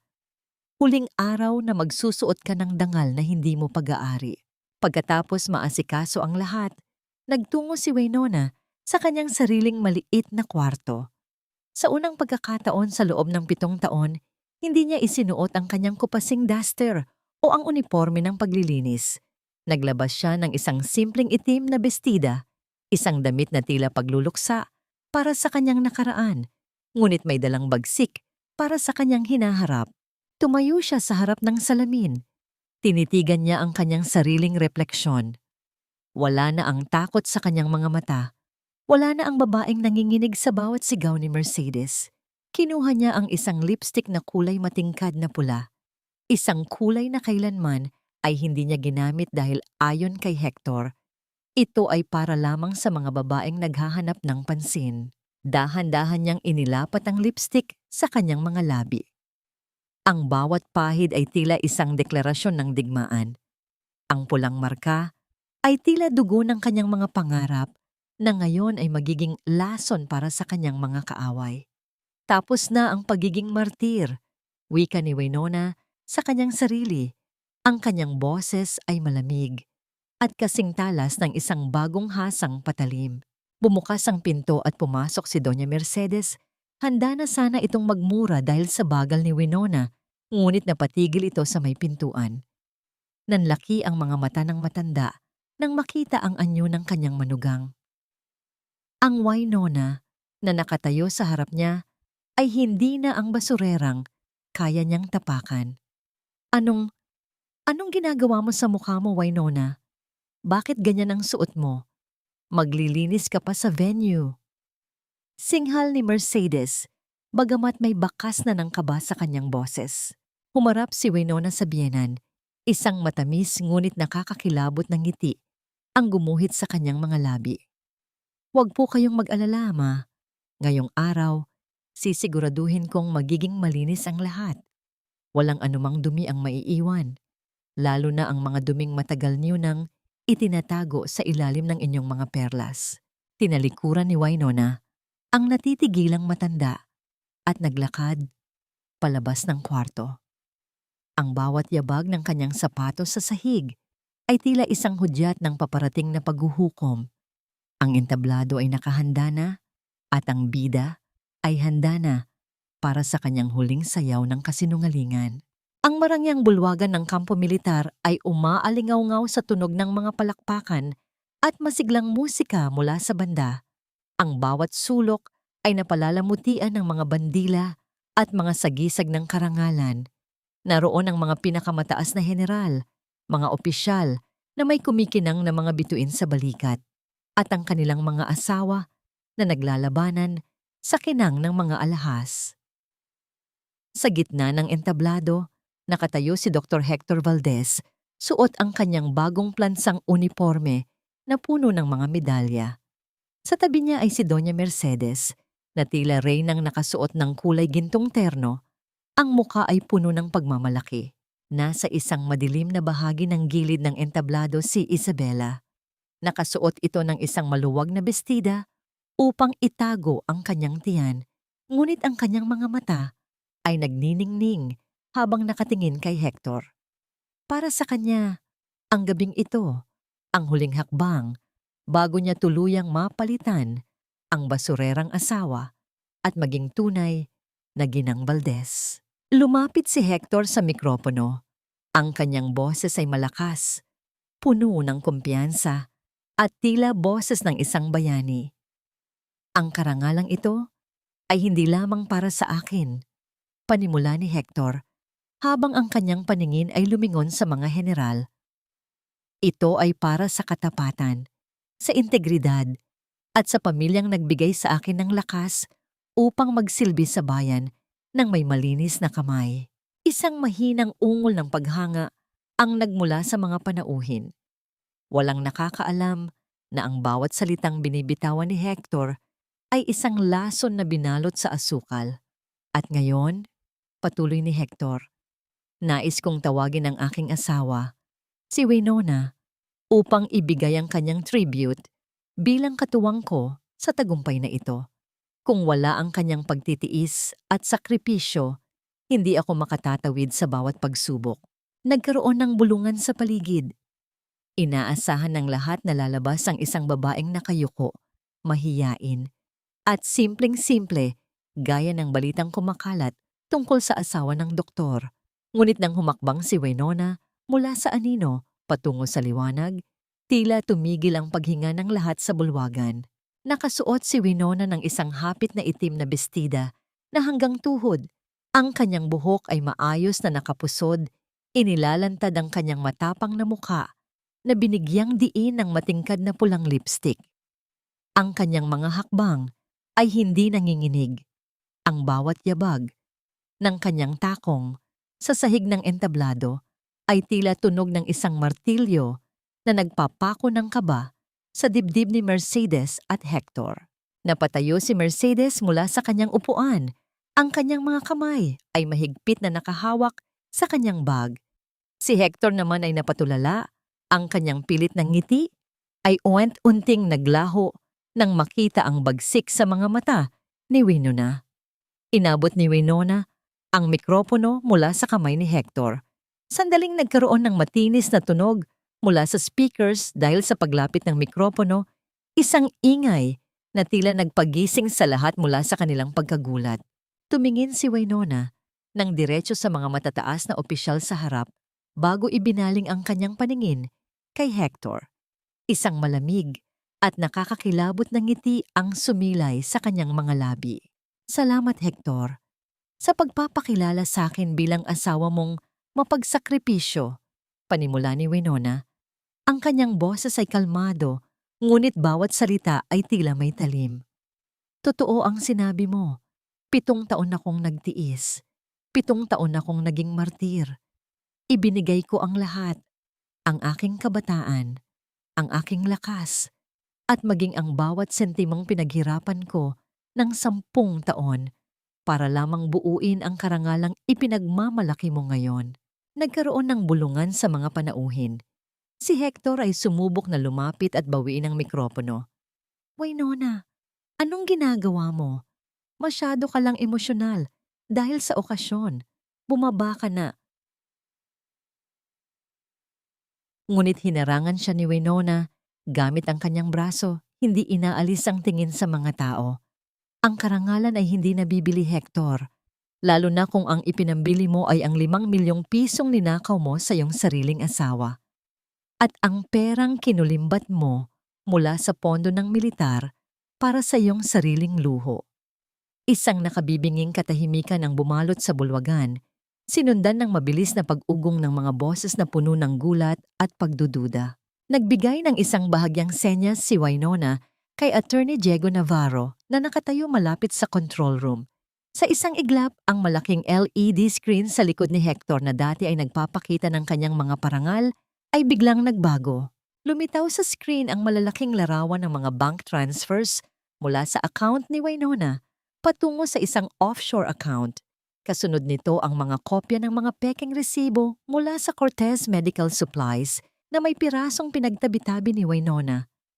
Ngunit ang pinakanakakagulat sa lahat ay ang isang malinaw na litrato ng folder na may pamagat na Isabella Baby Fund na nagpapakita ng bawat sentimong ginastos ni Hector para sa kanyang kabit. Ito ang tunay na mukha ng bayaning pinararangalan niyo ngayon. Sigaw ni Winona. Ang kanyang boses ay umalingaw-ngaw sa bawat sulok ng hall. Isang magnanakaw sa sariling tahanan at isang traidor sa unipormeng kanyang sinusuot. Namilog ang mga mata ni Hector habang nakatingin sa screen. Ang pawis ay nagsimulang dumaloy mula sa kanyang noo. Binubura ang anyo ng kapangyarihan na kanina lang ay suot-suot niya. Si Isabella ay mabilis na nagtakip ng muka at sumubok na tumakas, habang si Doña Mercedes ay tila estatwang nakatayo, Ang muka ay puting-puti na tila isang bangkay.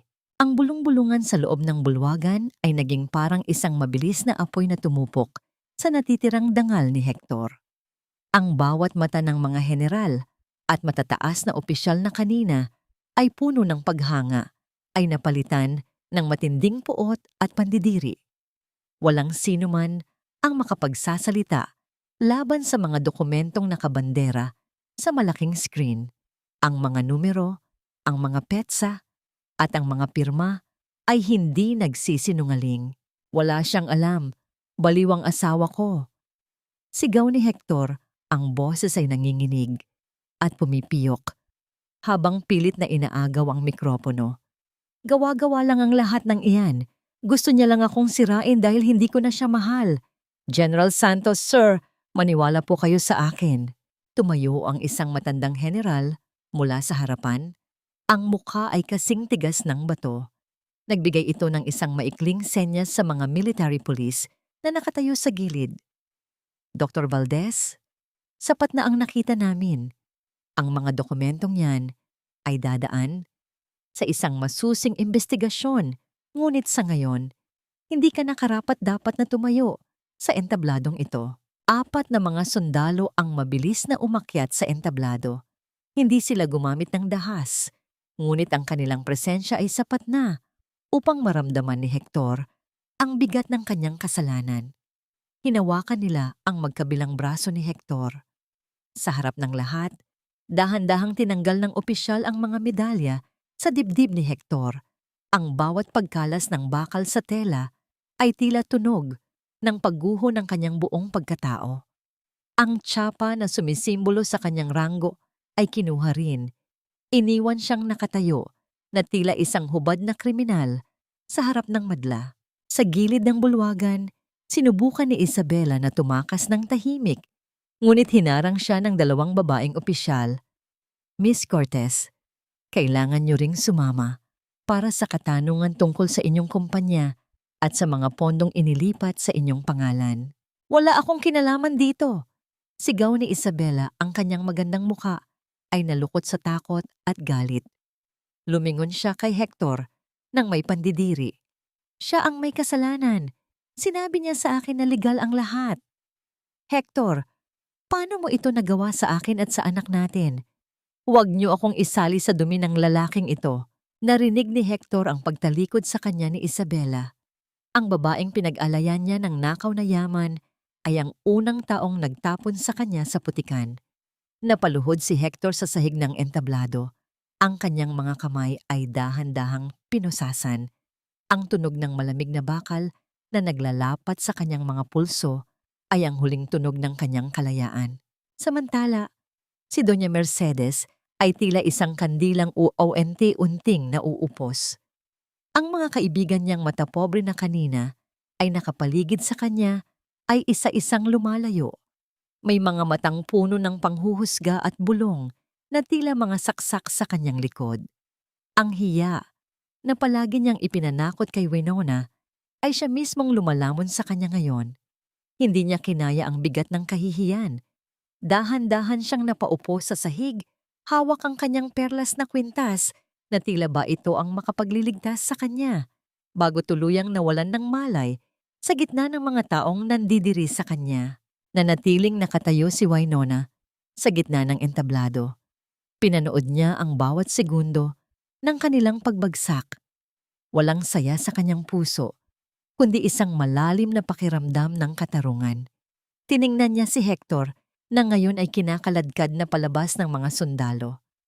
Winona, patawarin mo ako! Winona, asawa mo ako! Sigaw ni Hector habang inilalabas. Hindi sumagot si Winona. Hindi niya man lang ito tinapunan ng huling tingin. Ang lalaking iyon ay matagal na niyang ibinaon sa limot noong gabing namatay ang kanilang anak at noong gabing ninakawan siya nito ng dangal. Nang tuluyan ng mailabas ang mga kontrabida, lumapit si Attorney Diego Navarro kay Winona. Inabutan siya nito ng isang baso ng tubig. Tapos na ang unang bahagi, Winona. Malaya ka na. Tumingin si Winona sa paligid ng marangyang bulwagan. Ang kinang ng mga chandelier ay tila nawalan na ng halaga sa kanyang paningin. Saan ako pupunta, Diego? Wala na akong asawa, wala na akong bahay, wala na akong pamilya. Wala ka pa ring kwenta, wala kang pamilya. Ang huling sigaw ni Hector bago ito maisakay sa sasakyan ng militar ay muling umalingaw-ngaw sa kanyang isipan.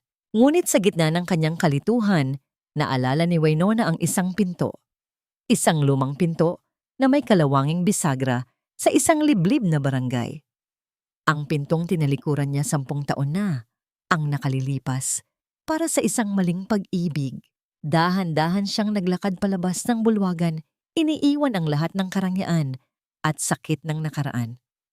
Sa labas, ang gabi ay tahimik na at ang ulan ay tumigil na rin. Isang bagong umaga ang naghihintay, ngunit kailangan muna niyang harapin ang pinakamahirap na bahagi ng kanyang paglalakbay, ang paghingi ng tawad sa taong tunay na nagmahal sa kanya. Isang buwan ang mabilis na lumipas mula nang gumuho ang huwad na karangalan ng pamilya Valdez. Ang mansyong dati ay puno ng halakhak at ingay ng mga mararangyang pagsasalo ay tahimik na ngayon. Nakapinid ang mga pinto at bintana. Tila isang libingan ng mga pangarap na itinayo sa kasinungalingan. Lahat ng mga ari-arian ni Hector ay pansamantalang kinuha ng gobyerno habang nagpapatuloy ang imbestigasyon sa plunder at graft. Sa loob ng isang makipot at madilim na selda sa kulungan ng militar, nakaupo si Hector sa isang malamig na sementadong bangko. Wala na ang kanyang plansadong uniforme. Pinalitan ito ng isang kupasing kulay dilaw na damit na may tatak ng bilanggo. Ang kanyang buhok ay gulo-gulo. Ang kanyang balbas ay hindi na naahit. At ang kanyang mga mata ay wala ng ningning ng kapangyarihan. Bumukas ang bakal na pinto ng dalawahan, lumikha ng isang mahaba at nakakangilong tunog ng pag-ikot ng mga susi at pagkiskis ng metal sa semento. Pumasok si Winona. Nakasuot siya ng isang simpleng puting blusa. Ang kanyang mukha ay kalmado at payapa. Sa unang pagkakataon, hindi siya dumating bilang isang asawang magsisilbi, kundi bilang isang babaeng malaya na. Napaangat ng tingin si Hector. Winona, Winona, dumating ka. Ang boses niya ay paos at nanginginig. Lumapit siya sa rehas, pilit na inaabot ang kamay ng asawa. Patawarin mo ako, nabulag lang ako. Pero mahal kita, Winona. Ikaw ang asawa ko. Pamilya tayo. Tulungan mo akong makalabas dito. Gamitin mo ang mga koneksyon ni Diego. Iuurong mo na ang kaso, di ba? Tiningnan siya ni Winona nang walang anumang galit o pait. Ang nakikita niya sa harap niya ay hindi na ang higanting doktor na kinatatakutan niya noon, kundi isang maliit at kaawa-awang lalaki. Nandito ako, hindi para tulungan ka, Hector. Malumanay na sagot ni Winona. Nandito ako para ibigay sa iyo ang huling balitang natanggap ko. Alam mo bang wala na si Isabela? Natigilan si Hector. Anong ibig mong sabihin? Nang malaman niyang na-freeze ang lahat ng accounts mo at wala ka ng kahit isang sentimo, hindi na siya nag-aksaya ng panahon. Patuloy ni Winona. Ipinalaglag niya ang bata, Hector. Ang anak na ipinagmalaki mo sa akin, ang tagapagmana na sinasabi mo. Tinapon niya na parang basura dahil hindi na siya makikinabang sa'yo. Sumama na siya sa isang matandang negosyante sa ibang bansa. Isang hikbi ang kumawala sa lalamunan ni Hector. Napasandal siya sa malamig na pader. Ang kanyang buong katawan ay nanginginig sa pighati. Ang lahat ng kanyang isinakripisyo, ang kanyang dangal, ang kanyang asawa, ang kanyang karera, ay nauwi sa wala dahil sa isang babaeng pera lang ang minahal sa kanya. At ang nanay mo? Dagdag ni Winona. Si Doña Mercedes ay nakatira na ngayon sa isang maliit na kwarto sa kanto ng isang barangay. Wala na ang mga kaibigan niya. Iniiwasan na siya ng lahat dahil sa tindi ng kahihiyang idinulot mo. Ang hiya na palagi niyang ibinibintang sa akin ay siya nang bumabalot sa kanya gabi-gabi. Winona, parang awa mo na. Pagmamakaawa ni Hector, ang mga luha ay mabilis na dumadaloy sa kanyang maruming pisngi. Huwag mo akong iwan dito. Ikaw na lang ang meron ako. Pamilya tayo. Dahan-dahang inilabas ni Winona ang mga dokumento ng annulment mula sa kanyang bag. Ipinasok niya ito sa pagitan ng mga rehas kasama ang isang ballpen. Pirmahan mo ito, Hector. Ito na ang huling papel na dadaan sa ating dalawa. Hindi! Hindi ko pipirmahan yan! Sigaw ni Hector, hinahawakan ng mahigpit ang rehas. Asawa kita! Utang na loob mo sa akin ang lahat. Kinuha ni Winona ang isang 500 piso mula sa kanyang pitaka at inilapag ito sa maliit na lamesa sa harap ni Hector. Para sa kape mo yan, Hector, para magising ka sa katotohanan. Tapos na ang utang na loob ko sa inyo. Binayaran ko na yan ng 10 taon ng aking buhay at ng dugo ng anak nating nawala dahil sa kapabayaan mo. Tumingin si Winona nang huli sa lalaking minahal niya ng labis noon. Ang sabi mo noon, wala akong kwenta at wala akong pamilya. Pero tignan mo ang sarili mo ngayon. Sino sa atin ang tunay na nag-iisa? Hindi na naghintay ng sagot si Winona. Tinalikuran niya ang sumisigaw at nagmamakaawang si Hector. Habang naglalakad siya palabas ng pasilyo ng kulungan, ang bawat yabag ng kanyang sapatos ay tila musika ng kalayaan. Ang bawat pinto na nagsasara sa likuran niya ay tila nagbubukas ng isang bagong mundo sa kanyang harapan. Sa labas, ang araw ay maliwanag na sumisikat. Wala na ang bigat sa kanyang dibdib. Wala na ang anino ng pamilya Valdez. Isang liblib na barangay ang naghihintay sa kanya at isang luma, ngunit matatag na pinto ang handa niyang katukin. Bumaba si Winona mula sa pampublikong sasakyan sa isang liblib at tahimik na barangay. Malayo ito sa ingay ng syudad, malayo sa amoy ng medisina ng ospital, at malayo sa mapanghusgang mga mata ng pamilya Valdez. Ang hangin dito ay amoy tuyong damo at sariwang lupa. Ito ang lugar kung saan siya lumaki. Ang lugar na pilit niyang kinalimutan nang piliin niyang sumama. Kay Hector, 10 taon na ang nakalilipas. Naglakad siya sa makipot na daan hanggang sa marating niya ang isang maliit at lumang bahay. Ang bakod na gawa sa kawayan ay may mga bahagi ng sira at ang pintong gawa sa kahoy ay may mga kalawanging bisagra. Huminga ng malalim si Winona. Ang kanyang puso ay tila nakikipagkarera sa kaba. Dahan-dahang itinaas ni Winona ang kanyang nanginginig na kamay at kumatok sa pinto. Lumikha ng isang mahina at paulit-ulit na tunog ng kahoy na tumatama sa kahoy. Ilang sandali pa ay narinig niya ang mabagal at tila nahihirapang mga yabag mula sa loob. Bumukas ang pinto. Isang matandang lalaki ang nakatayo roon.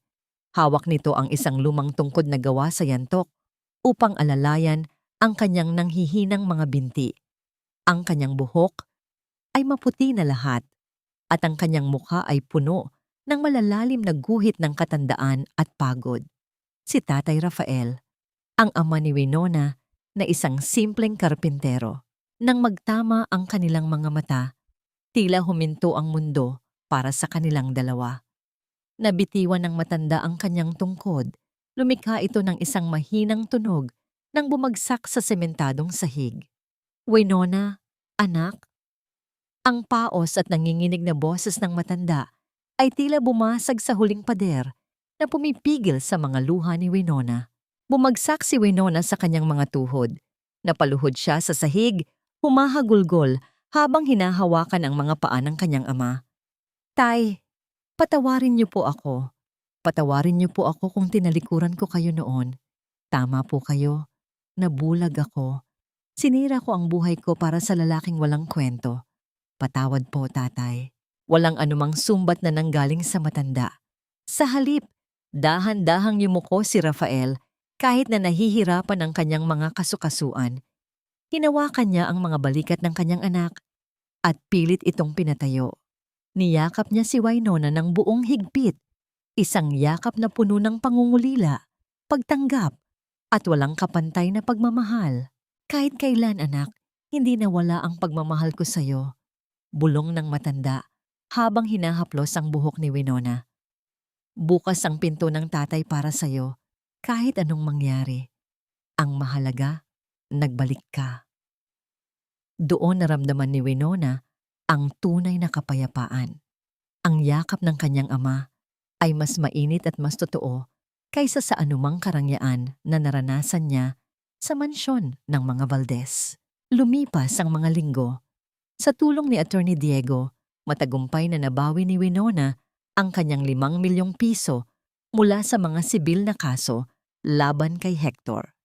Ngunit hindi niya ginamit ang perang ito upang magpayaman o bumili ng mga mamahaling bagay. Ginamit niya ito upang ipagamot ang kanyang ama, kumpunihin ang kanilang maliit na bahay, at bumili ng isang maliit na lupang sakahan sa kanilang bayan. Isang hapon, nakatayo si Winona sa bakuran ng kanilang bahay habang hawak ang isang walis tingting. Dahan-dahan niyang winawalis ang mga tuyong dahon na nalaglag sa lupa. Ito ang parehong trabaho na ginagawa niya noon sa mansyon ng mga Valdez kung saan siya inaabuso at sinisigawan ni Mercedes. Ngunit ngayon, habang ginagawa niya ito para sa sariling tahanan at para sa kanyang ama, walang bigat sa kanyang puso. Ang bawat kaskas ng walis sa lupa ay may dalang pakiramdam ng kalayaan. Pumasok siya sa loob ng bahay kung saan nakahanda na ang kanilang simpleng hapunan. Naghain siya ng sinangag at isang pirasong tuyo na hinati nilang mag-ama. Walang mamahaling ulam, walang mga kristal na baso, ngunit ang maliit na lamesa ay napuno ng kanilang mga kwentuhan at mahihinang tawanan. Isang gintong sandali na hindi kailanman mabibili ng anumang yaman ng mga Valdez. Matapos ang hapunan, lumabas si Winona upang maupo sa hagdan ng kawayan. Ang gabi ay payapa at ang mga bituin ay nagniningning sa kalangitan. Habang pinagmamasdan niya ang katahimikan ng paligid, biglang may narinig siyang kakaibang tunog. Isang tunog ng sasakyang pumarada sa labas ng kanilang simpleng bakod.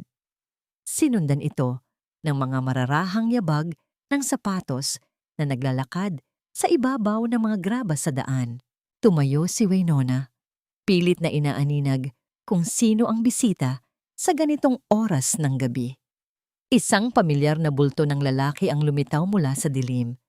Si Attorney Diego Navarro. Nakatayo ito sa tapat ng kanilang bakod, suot ang isang simpleng polo shirt at may hawak na isang pumpon ng mga sariwang bulaklak na pinitas mula sa bukid. Lumapit si Diego sa bakod. Ang kanyang mga mata ay puno ng paghanga at pag-aalala habang pinagmamasdan ang payapang anyo ni Winona. Dahan-dahan niyang iniabot ang mga bulaklak sa pagitan ng mga kawayan. Ang bawat talulot ay may dalang amoy ng sariwang umaga, malayo sa mga artipisyal na pabango na nakasanayan ni Winona sa syudad. Diego, mahinang bati ni Winona. Ang kanyang mga labi ay gumuhit ng isang maliit ngunit totoong ngiti. Anong ginagawa mo rito? Napakalayo nito sa opisina mo. Binuksan ni Winona ang maliit na pinto ng bakod at pinatuloy ang abogado. Naupo sila sa hagdanang kawayan ng bahay kung saan ang tunog ng mga kuliglig sa paligid ay nagsisilbing background music ng kanilang pag-uusap. Naisip ko lang na baka kailangan mo ng makakausap. Simula ni Diego, ang boses ay seryoso, ngunit puno ng init. Winona, matagal ko na itong itinago. Mula pa noong mga bata tayo, hinahangaan na kita. At nang makita ko ang katatagan mo sa harap ni na Hector, mas lalo akong nahulog sa'yo. Gusto sana kitang alagaan. Kung bibigyan mo ako ng pagkakataon. Hinawakan ni Diego ang kamay ni Winona. Isang hawak na puno ng paggalang at walang halong pilit. Naramdaman ni Winona ang tapat na pintig ng puso ng lalaki sa pamamagitan ng kanilang mga palad. Sa loob ng 7 taon, ngayon lang muli siya nakaramdam ng pag-ibig na hindi humihingi ng kapalit. Isang pag-ibig na hindi nakakasakal. Tumingin si Winona sa malayo, sa mga anino ng mga puno sa ilalim ng liwanag ng buwan. Nanatili siyang tahimik ng ilang sandali bago dahan-dahang binawi ang kanyang kamay. Ngunit ginawa niya ito ng may pagmamahal. Diego, salamat. Malumanay na sagot ni Winona. Salamat sa lahat ng tulong mo at sa pag-ibig na iniaalok mo. Pero kung may natutunan man ako sa lahat ng pinagdaanan ko, iyon ay ang katotohanang kailangan ko munang mahalin ang sarili ko bago ako magmahal ng iba. Ayoko nang maging anino ng kahit sinong lalaki muli. Gusto ko munang tumayo sa sarili kong mga paa kasama ang tatay ko. Hindi bakas ang pagkabigo sa mukha ni Diego. Sa halip, isang ngiti ng pag-unawa ang sumilay sa kanyang mga labi. Naiintindihan ko, Winona, at nirerespeto ko yon. Maghihintay ako. Bilang kaibigan, bilang kakampi, hanggang sa dumating ang araw na handa ka na. Lumipas ang mga buwan. Ang 5 milyong piso na nabawi ni Winona ay naging mitya ng isang mas malaking lalayunin. Hindi niya ito hinayaang mabulok sa bangko. Sa tulong ni Diego sa aspetong legal, itinayo ni Winona ang isang maliit na gusali sa gitna ng kanilang bayan. Hindi ito mansyon, kundi isang silungan, ang Kalinga Foundation for Women. Ito ay isang organisasyon na naglalayong tumulong sa mga kababaihang biktima ng bauhan diyadin at gaslighting. Mga babaeng katulad niya noong una na inakalang wala silang laban at walang halaga. Sa araw ng pagbubukas ng foundation, dumating ang isang pamilyar na mukha. Si Ate Luz. Hindi na ito suot ang kanyang janitress uniform. Nakasuot ito ng isang maayos na damit. Ang kanyang mukha ay maliwanag at masaya. Kinuha siya ni Winona bilang manager ng foundation upang magsilbing gabay at nanay sa mga kababaihang hihingi ng tulong. Salamat, Winona, wika ni Ate Luz habang nakatingin sa signage ng foundation. Salamat sa pagbibigay sa amin ng boses. Naglakad si Winona patungo sa kanyang opisina. Huminto siya sa harap ng isang malaking salamin na nakasabit sa dingding. Tinitigan niya ang kanyang sariling refleksyon. Wala na ang matingkad na pulang lipstick na ginamit niyang maskara noon sa araw ng paghuhukom. Ang kanyang mga labi ay may natural na kulay ng kalusugan at kapayapaan. Ang kanyang mga mata ay hindi na nangingilid ang luha. Sa halip, ang mga ito ay puno ng determinasyon at ningning ng isang babaeng nakalaya sa sarili niyang kulungan. Wala na ang Winona na basurera sa paningin ng mga Valdez. Ang nakatayo sa harap ng salamin ay si Winona Reyes, isang anak, isang survivor, at isang tagapagtanggol. Isang mahinang katok sa pinto ang bumasag sa kanyang pagmumuni-muni. Bumukas ang pinto at pumasok si Ate Luz. May kasamang isang batang babae na nanginginig ang mga balikat. May bakas ng pasa sa kanyang mga bisig. At may mga matang puno ng takot. Dahan-dahang lumapit si Winona sa babae sis. Hindi siya nagsalita ng malakas. Sa halip, hinawakan niya ang mga kamay nito at binigyan ng isang yakap na tila nagsasabing naintindihan niya ang lahat ng pait na nararamdaman nito. Ligtas ka na rito. Malumanay na wika ni Winona. Ang kanyang boses ay tila isang haplos sa sugatang kaluluwa ng babae. Anong pangalan mo? Halika, simulan natin ang paghilom. Habang nakatingin si Winona sa labas ng bintana, nakita niya ang pagsikat ng araw sa kabila ng mga bundok. Isang bagong umaga na hindi na muling mababalot ng anino ng kahapon. Ang kwento ng kanyang pagiging martir ay natapos na, at ang kwento ng kanyang pagbangon ay isa ng inspirasyon na habang buhay na aalingaw-ngaw sa puso ng mga kababaihang tinitingala siya ngayon. Ang kulay kahel na langit ay dahan-dahang sumasalamin sa payapang tubig ng dagat, habang ang araw ay uwant-unting nagpapaalam sa abot tanaw. Nakatayo si Winona sa dalampasigan, hinahayaang humalik ang malalamig na alon sa kanyang mga paa. Ang bawat paghampas ng tubig sa buhangin ay tila isang banayad na himig na naglilinis sa mga huling bakas ng alikabok mula sa kanyang nakaraan. Sa di kalayuan, nakaupo sa isang lumang bangko si Tatay Rafael. Pinapanood ang paglubog ng araw habang nakangiti. Malakas na ang kanyang katawan at ang mga guhit ng pag-aalala sa kanyang mukha ay napalitan na ng kapanatagan. Alam ni Winona na ito ang tunay na kayamanan, ang makitang ligtas at masaya ang taong nagbigay sa kanya ng buhay. Marami ang nagtatanong kung napatawad na ba niya si Hector. Para kay Winona, ang pagpapatawad ay hindi nangangahulugang kinalimutan na niya ang bawat hapdi ng pagtataksil o ang bawat patak ng dugo mula sa kanyang matris. Ang pagpapatawad ay hindi para sa ikagagaan ng loob ni Hector na hanggang ngayon ay nagbabayad sa loob ng rehas. Ang pagpapatawad ay ang kanyang desisyon na putulin na ang kadenang nagbibigkis sa kanyang puso sa galit. Pinalaya niya ang kanyang sarili, hindi dahil karapat-dapat si Hector, kundi dahil karapat-dapat si Winona sa isang buhay na walang bigat ng puot. Nahanap na ba niya ang kapayapaan? Oo. Sa bawat babaeng pumapasok sa kanyang foundation na lumalabas na may bagong pag-asa, doon niya nakikita ang bunga ng kanyang paghihirap. Ang kapayapaan ay hindi ang kawalan ng gulo, kundi ang kakayahang manatiling buo sa gitna ng anumang bagyo. Dahan-dahang lumapit si Diego sa kanya. Bit-bit ang 2 baso ng sariwang buko juice. Hindi ito nagsalita. Tumayo lang ito sa tabi niya. Nirerespeto ang katahimikan ng kanyang pagmumuni-muni. Sa loob ng mahabang panahon, nanatiling tapat si Diego. Walang pagmamadali, walang pangako ng mga bituin, kundi isang tahimik at matatag na presensya na handang maghintay hanggang sa muling maging handa ang puso ni Winona na magmahal ng buo. Ang ganda ng takip silim, mahinang wika ni Diego. Oo, sagot ni Winona.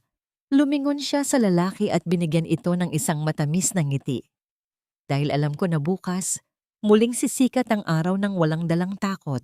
Ang aral na iniwan ng kanyang paglalakbay ay isang mahalagang paalala para sa lahat ng mga kababaihang nakikinig. Ang tunay na halaga ng isang babae ay hindi nasusukat sa haba ng kanyang pagiging martir. Ang pag-ibig sa pamilya ay hindi dapat nagiging dahilan para mamatay ang iyong sariling pagkatao. Ang pag-alis sa isang nakalalasong tahanan at ang pagtayo para sa sariling karangalan ay hindi isang tanda ng pagsuko, kundi isang dakilang gawa ng muling pagsilang. Ang bawat sugat ay naging peklat, at ang bawat peklat ay naging bahagi ng kanyang magandang kwento. Wala nang asawa na nagnanakaw ng kanyang dangal. Wala nang biyenan na tumatapak sa kanyang pagkatao. Ang nakatayo sa dalampasigang yon ay isang malayang kaluluwa. Huminga ng malalim si Winona, ninanamnam ang amoy ng dagat at ang init ng pag-ibig na nakapaligid sa kanya. Tumingala siya sa langit na ngayon ay puno na ng mga unang bituin. Ang gabi ay hindi na isang madilim na kulungan, kundi isang kumot ng kapayapaan na nagbabadyang magdala ng mas marami pang magagandang pangarap sa susunod na araw. Tapos na ang kwento ng Winona na biktima. Ngayon, nagsisimula na ang walang hanggang kabanata ng Winona na malaya.